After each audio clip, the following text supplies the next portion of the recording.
all of the British dependencies, these organizations, the front groups, were called the Royal Institute for International Affairs. In the United States, they chose a different name. They chose the Council on Foreign Relations, but it held exactly the same relationship to this inner society of Cecil Rhodes. Among the charter members were W. Averill Harriman of Union Banking, then President of the United States Woodrow Wilson's main advisor, Colonel Edward Mendell House, John D. Rockefeller, the founder of Standard Oil, banking mogul J.P. Morgan, and prominent bankster Paul Warburg.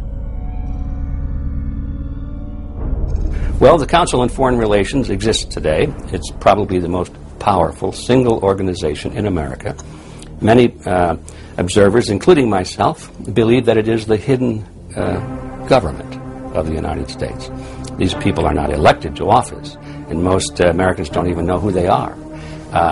But they are holding all of the important positions in society. There are only about 4,000 of them in the United States, but I don't care what organization you want to look at, whether it's government or whether it's universities or the large media centers or whatever it is. You look at the people at the tops of those organizations, the owners, the managers, the CEOs, the board of directors, and I'm going to say probably 80 to 90% of the great power centers of America are dominated by just those 4,000 people who are members of the Council on Foreign Relations. Throughout its history, it would contain extremely influential and powerful individuals in finance, business, media, and politics. Former presidents of the United States include Richard Nixon, Gerald Ford, Jimmy Carter, and William Jefferson Clinton. Currently, Barack Obama claims not to be a member, but has spoken in front of the Council and has had his writings published in the Council's magazine, Foreign Affairs. Now, why is that important? It's important because the avowed purpose of the Council on Foreign Relations is to create a new world order, a global government based on the model of collectivism. And that includes the elimination of the United States as a sovereign nation. That's why it's important. The people running this country are determined to destroy it. The Council was heavily criticized during the 1980s for being an organization hell-bent on destroying national sovereignty in favor of a world government. So many of its members hid their association with the organization. Dick Cheney had this to say in response to a question by David Rockefeller, who became the CFR's youngest director in 1949 and was chairman of the board from 1970 to 1985. He remains an honorary chairman to this day. It's good to be back at the Council on Foreign Relations. As Pete mentioned, I've been a member for a long time and was actually a director for some period of time. I never mentioned that when I was campaigning for re-election back home in Wyoming. Now, you are the president of the Council on Foreign Relations, all right? Yes, sir. You guys toy with countries of the world like toys, don't you? You're like the Illuminati, you're the Masons, you control everything, don't you? That's the rap on you guys. What's so interesting now, though, is who's on the chessboard. The toys, if you will, are a lot more than states. Notice that Mr. Haas does not deny that the CFR has massive control over the geopolitical arena, and instead tries to focus on the separate entities outside of nation-states. Current Secretary of State Hillary Clinton also reveals the importance of the CFR here. But it's good to have an outpost of the Council right here down the street from the State Department. We get a lot of advice from the Council, so this will mean I won't have this far to go to be told what we should be doing and how we should think about the future. You have these private groups that are run and created by the elite, by the ultra-rich, wealthy families that have been manipulating global markets from behind the scenes for generations. They create these private groups that then feed information to the government, to senators, to congressmen, their recommendations, their policy papers, what they think should happen. And it's fascinating because if you actually read what it is that they're doing, the recommendations that they make, they're very able to get them put in place. Discussions that are going on in these private groups are really talks that should be going on in Senate committees and in the halls of Congress, but they're happening with these ultra-elite groups that are then pushing their propaganda into the political mainstream, and then it's becoming enacted, it's becoming put into law.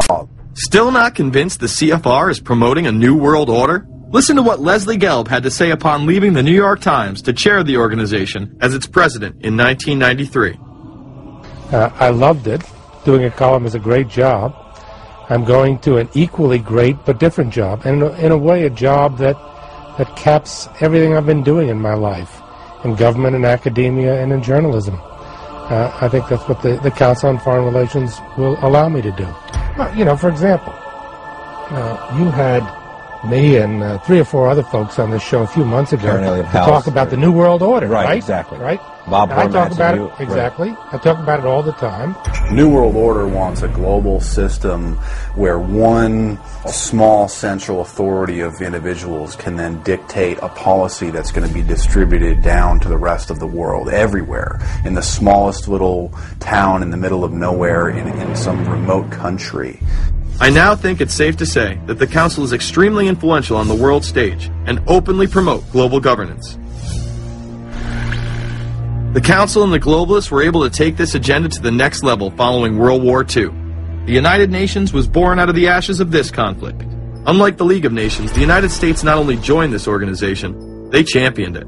First book I wrote was The Fearful Master, a second look at the United Nations. It was written at a time when it was not popular to be critical of the UN. I mean, the United Nations was viewed by almost everybody as our last best hope for peace. It was a means, we were told, to bring humanity together and put an end to war and live in peace and harmony and promote trade and all of these good things. I wish it were any of those things, but it's not. The original charter for the United Nations was drafted in San Francisco in 1945, and the United States became a permanent member of the Security Council, along with France, the United Kingdom, the Soviet Union, and the Republic of China. The process by which other nations' belief systems could be used to erode and eviscerate our Constitution and Bill of Rights had taken a giant leap forward. The United Nations is one of the most well-known sort of globalization attempts.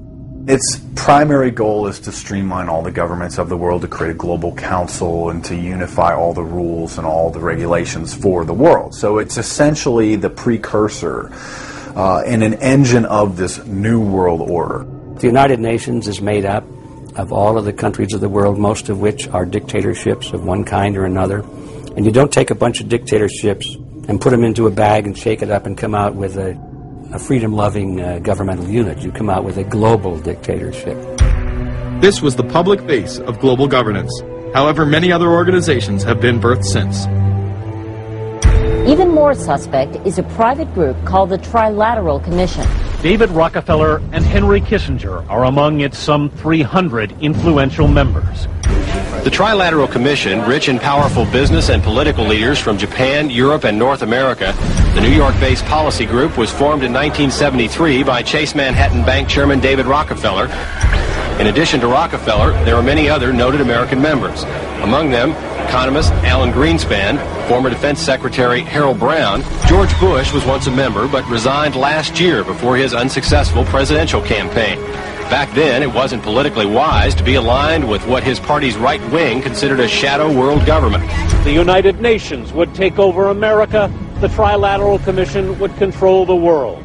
Just look at its membership, they say. Current and former members include Presidents Clinton, Bush, and Carter. Names like Brzezinski, Christopher, Kissinger, and Schultz. And top executives of ITT, Xerox, Exxon, and Nations Bank. Although this group with only 300 members seems to be at the apex of the power structure, there is yet another group formed in 1954 that is even smaller in number and has a greater influence on world events. Meet the Bilderberg Group. This elite group meet annually around the globe. There is a core group of members who have attended every year for decades, such as David Rockefeller, Henry Kissinger, and Queen Beatrix of the Netherlands.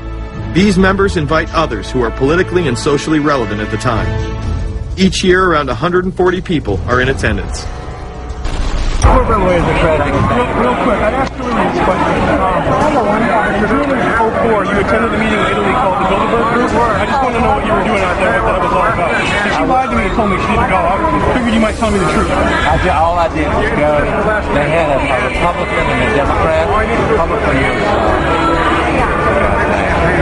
I gave like a 20-minute talk on the presidential election. You didn't have anything to do with being John Kerry's running mate? Did you talk about that at all?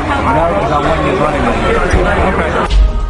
I happened to be in Europe then on my way to Russia. I was invited to go to Bilderberg by Bernard Jordan, a friend of mine and a genuine hero of the civil rights movement. And to the best of my knowledge, NAFTA was not discussed by anybody in my presence.